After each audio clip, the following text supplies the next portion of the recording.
And you think it's a big community, but really, it's a pretty intimate community.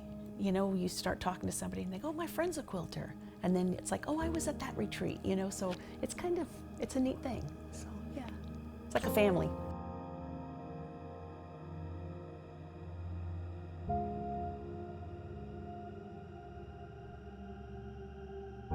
I have been quilting for about 8 years. I didn't sew growing up.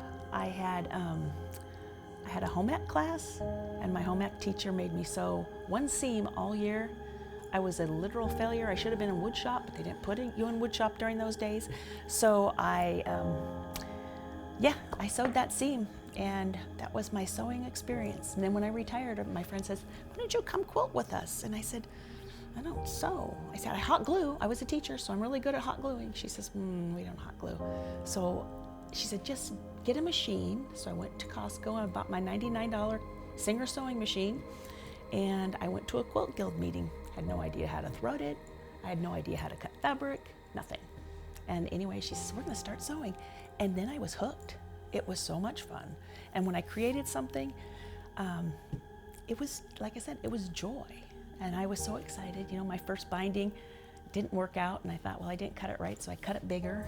That didn't work out, so I cut it bigger. So my first binding experience was, you know, like 4 inches folded over. And then I learned how to do that. And, you know, I'm like, I gave that quilt to somebody. I hope they loved it. They didn't know it was a flaw, but a design aspect, right. Put your heart and soul So, into that. yeah. So anyway, it was really fun. You know, I love to piece the tops. And I have a long arm. I do quilt my own, but I get that top finished, I get so excited, and then I just want to start another top. And then I'm like, oh, I got 9 quilts lined up to quilt. I might have an issue. So yeah, I really enjoy piecing the tops. What's your least favorite? Hand sewing. I know people love to sew their binding on by hand. That is not my favorite. So I machine stitch all my binding. Hey, they're utilitarian quilts. We want those people to wash them a lot. So yeah, Susan Brown makes the binding tool, and that has made my life easy on putting the binding on, because those ends come together, I can sew it on, I'm happy, but that hand stitching is not my forte, so I don't do it. So you know, my grandmother always knitted and crocheted. My first memory of getting a quilt that was made for me, or you know, my own, was my mom. We had 5 kids in our family, and my mom did not quilt. You know, she sewed clothes for us, you know, out of necessity, because there was 5 kids. And but she did not make quilts. That was the first and only quilt she made us. And she made all 5 of us one that Christmas, which was really neat. Every night, you know, she came home, we had dinner, you know, we had a few games, we went to bed. Unbeknownst to me, she went in their den, and she sewed us all our own quilt for Christmas. And you know, she put that polyester batting in it, and she double batted it so it was really thick, and it was made out of polyester, like 12-inch squares, hand-tied. I still have that quilt. Yeah, I still have that quilt. And I know all the fabrics. You know, that fabric was Grandma's shirt. Oh, that was my neighbor's pants, you know. But you can't ruin polyester. And that was something that my mom gave to us, and I love it. You know, it had flannel on the back, so it was all cozy. So it means something to me. It's sentimental. So yeah. And then as an adult, when I started quilting, I was telling my mom, and she got all excited, and I said, well, come on up, we can make a quilt. And so I would go pick her up, and she'd come to my house for a couple of weeks, and we'd sew a quilt, and I'd long arm it, and then I'd take her home. And so every time she came up, she had a new quilt. You know, I would work with anybody, I mean, because it's fun. I do belong to a quilters guild, and we're all at different levels. And somebody, no matter what your level, you can always teach somebody something. We all have something to learn. So it's kind of neat, you know.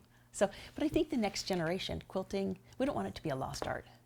You know, we want people to make things and be proud of it and stitch together something that's, you know, made with joy and love. So, yeah. I saw you online, just kind of happened upon Missouri Star, and then a friend of mine, Michelle, they drove through Missouri, And she says, oh my gosh, my husband took me to Missouri Star, to Hamilton, you know, and she said, it's great, and we have to go. And she says, we have to go take a class. I said, okay. So we started researching retreats, and it was 2019, and we didn't see anything. So I said, well, maybe 2020. And then we saw the Doan Girls retreat, and we signed up, and we've been hooked ever since. It's like once a year we come back, this is our time. We see our friends from all these different states, you know, and we all keep in contact, so it's fun. We love Missouri Star. You know, I have never kept track of them, so probably. You don't have an Excel spreadsheet tracking? I do not. You know, this is how I keep track of them. I dig through the fabric and I go, oh yeah, that was a quilt I gave my Uncle Bob. Where did I use that fabric? Oh yeah, that was another quilt, you know. But I've never actually kept a number. So I would say probably maybe 50, 30, 50, something, yeah. I use patterns, yeah. I'm not that. I have a computerized program, but I just don't really use it because I'm not super familiar with it. So, you know, I look at Missouri Star, I go, oh, that's a nice pattern. I'll just order that, I'll download it right now, I'll start. So yeah, it's nice. I appreciate that because people who live rurally, you know, you can get that pattern immediately, so. You know what, everybody is very kind. They're sharing, you know, I mean, they're always there to help you if you struggle, and they always uplift you. You know, we come here and to see the people that we've made connections with and the people that we're just meeting. You know, everybody's kind, we get along. I mean, quilters seem to be a really nice group of people, which I like. The world needs more kindness, so.